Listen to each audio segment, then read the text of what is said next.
جمعیت علماء اسلام فے کے دو سینئر رہنما مولانا محمد خان شیرانی اور حافظ حسین احمد کی جانب سے پارٹی کے سربراہ مولانا فضل الرحمان پر کھلے عام تنقید اور پالیسی سے اعلانیہ اختلاف نے اس انتہائی منظم جماعت کو ایک بحرانی کیفیت سے دوچار کر دیا ہے۔ تاہم مولانا کے قریبی ساتھیوں کا کہنا ہے کہ پارٹی کے اندر رخنہ ڈالنے کی اس بھونڈی کوشش کے پیچھے پاکستانی فوجی اسٹیبلشمنٹ کا ہاتھ ہے، اور مولانا شیرانی اسی کے ایما پر اسرائیل کو تسلیم کرنے کا مطالبہ بھی کر رہے ہیں۔ اب سوال یہ ہے کہ اسٹیبلشمنٹ مخالف مولانا فضل الرحمان کے خلاف اسٹیبلشمنٹ کی کوشش کتنی کامیاب رہتی ہے۔ سب جانتے ہیں کہ سن 2018 کے الیکشن کے بعد سے مولانا فضل الرحمان کی سیاست کا بنیادی مقصد فوجی اسٹیبلشمنٹ کی سلیکٹڈ عمران خان حکومت کا خاتمہ رہا ہے۔ انتخابات کے بعد ہی مولانا نے اعلان جنگ کر دیا تھا، لیکن انہیں ملک کی دو بڑی سیاسی جماعتوں کی سیاسی چھتری کی ضرورت تھی۔ پھر نواز شریف اور آصف زرداری نیب مقدمات کے گرداب میں پھنسے ہوئے تھے۔ ہچکچاہٹ، فیصلہ سازی میں کمی، ماضی کی تلخیاں، ناراضیاں اور باہمی عدم اعتماد بھی حکومت مخالف اتحاد کی تشکیل میں رکاوٹ بنا رہا۔ مفاہمتی اور مزاحمتی بیانیے کے مابین رساکشی سے تھک ہار کر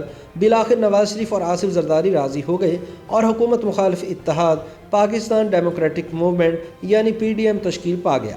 یہ دونوں بڑی اپوزیشن جماعتوں کے لیے ایک بہت مشکل فیصلہ تھا، کیونکہ اس لڑائی میں انہوں نے ملک کی طاقتور اسٹیبلشمنٹ کو فریق بنایا ہے۔ اب نواز شریف اور زرداری خود تحریک میدان سیاست میں ورچوئل موجودگی سے اور پس پردہ بڑے فیصلوں میں حصہ لے رہے ہیں۔ تاہم ان کے جانشین مریم اور بلاول اتحاد کا چہرہ نظر آتے ہیں اور مولانا اتحاد کے نگران اور سربراہ۔ لیکن اب جبکہ حکومت مخالف اتحاد کی تحریک حتمی مراحل میں داخل ہو رہی ہے، تو PDM کے سربراہ مولانا فضل الرحمان کو اپنی جماعت کے کچھ پرانے ساتھیوں کی جانب سے ایک اسپانسرڈ بغاوت کا سامنا کرنا پڑ گیا ہے۔ بلوچستان سے مولانا شیرانی اور حافظ حسین احمد اور خیبر پختونخوا سے مولانا گل نصیب نے مولانا کے خلاف آواز بلند کی ہے۔ یہ دونوں صوبے جن کی سرحدیں افغانستان سے ملتی ہیں، 70 کی دہائی سے مولانا کی JUI فے کا سیاسی اور مذہبی گڑھ رہے ہیں، اور مولانا کے لیے بلوچستان اور خیبر پختونخوا میں اپنی گرفت مضبوط رکھنا ہمیشہ سے ہی اہم رہا ہے، کیونکہ اپنی اسی طاقت کی بنیاد پر وہ نہ صرف عالمی طاقتوں بشمول امریکہ، چین، مسلم ریاستوں، بالخصوص سعودی عرب اور خود پاکستانی اسٹیبلشمنٹ کے سیکیورٹی عدسوں کا محور رہے ہیں۔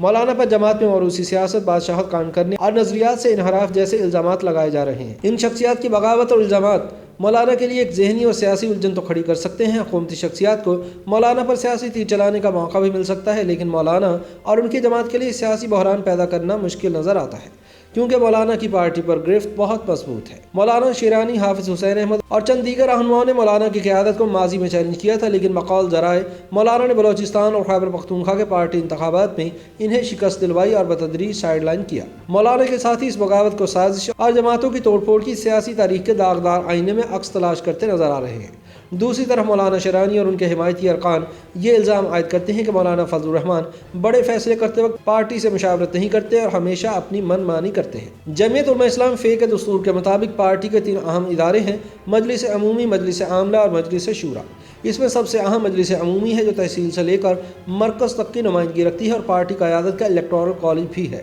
مجلس شورا ہر سطح کے لیڈر کی کچن کیبنٹ ہوتی ہے، جس کا انتخاب بھی مجلس عمومی سے ہی کیا جاتا ہے، اور اس کی زیادہ سے زیادہ تعداد 45 ہو سکتی ہے، جبکہ مجلس عاملہ ہر سطح پر پارٹی کے عہدیداران پر مشتمل ہوتی ہے۔ پارٹی میں پہلے ہر 3 سال بعد الیکشن ہوتے تھے، جبکہ سن 2015 میں دستوری ترمیم کے ذریعے انتخابات کا درمیانی وقفہ 5 سال کر دیا گیا ہے۔ لیکن مولانا شیرانی کے حامی پارٹی رکن اسماعیل حسینی کہتے ہیں کہ مولانا فضل الرحمان پارٹی انتخابات میں اپنی مرضی کے مجلس عمومی ارکان الیکشن کمشنر چن کر اور مخالفین کو ان کے ذریعے راستے سے ہٹا کر سن 1995 سے مسلسل پارٹی پر اپنی اجاراداری قائم کیے ہوئے ہیں۔ ان کے مطابق مولانا فضل الرحمان نے سن 1995 کے جماعت انتخابات میں سینئر رہنما حافظ حسین احمد کا راستہ روکا اور انہیں بلوچستان سے پارٹی کی بنیادی رکنیت ہی حاصل نہیں کرنے دی، جس کی وجہ سے وہ پارٹی کے الیکٹورل کالج یعنی مجلس عمومی کے رکن ہی نہ بن سکے۔ اسی طرح ان کے مطابق سن 1995 میں پارٹی کے سینئر ترین رہنما مولانا محمد خان شیرانی امارت کے مضبوط امیدوار تھے، اور ان کی بلوچستان میں مضبوط سیاسی حیثیت کی وجہ سے مولانا فضل الرحمان ان سے خائف تھے،